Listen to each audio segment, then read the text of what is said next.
Hi, it's me, Maria Jelcy Adriano. Welcome to my YouTube channel. So for today's video, ituturo ko kung paano mag-withdraw sa FunTV gamit ang GCash. Kung gusto mong malaman, panuorin mo ang video na ito hanggang dulo. Una, pumunta ka sa iyong wallpaper.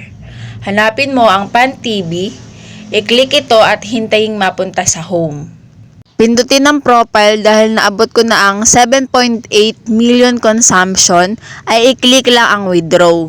Kung nagtataka ka kung bakit 500 pesos na ang pera mo ay hindi ka pa rin makapag-withdraw dahil may 20 pesos fee para makuha mo ng buo ang 500 pesos. Kung malinaw na sa iyo ito ay, click mo lang ang 500 pesos, pagkatapos ay piliin mo sa withdrawal method ang GCash, then okay.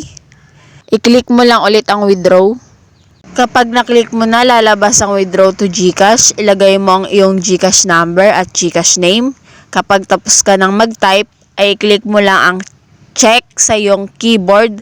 I-double check mo muna ito bago pindutin ang send. Kapag na-check mo ng tama ang nailagay mo, ay pwede mo na i-click ang confirm. Pag nakita mo na ang withdrawal successful, maghintay na 1 to 7 days para dumating ang iyong pera. I-click ang OK. Sa My Coins, makikita mong nabawasan ang iyong pera. Makikita mo rin ang iyong pangalan na successfully withdraw 500 pesos. Click mo lang ang records. Pagkatapos munta sa withdrawal records, makikita mo ang withdraw 500 pesos. Sa right side ay processing. 2 days later. Pumunta sa FunTV, i-click ito at hintayin mapunta sa home. I-click ang profile at i-click ang withdraw. Kapag na-click mo na ay pumunta sa records. I-click ang withdraw records. Makikita mo ang withdrawal successful. Ibig sabihin ay nakarating na ang iyong pera sa GCash. Kung hindi ka naniniwala ay pumunta ka sa GCash mo. Click ang GCash, hintayin mag-loading, ilagay ang iyong PIN, hintayin mapunta sa wallet at mawala ang processing.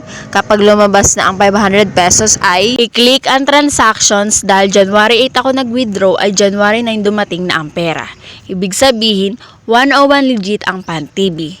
I-click mo ang 500 pesos at makikita mo ang transaction details.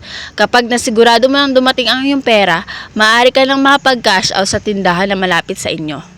Ano pang hinihintay mo? I-download mo na rin ang app na ito para makapag-withdraw ka na rin katulad ko.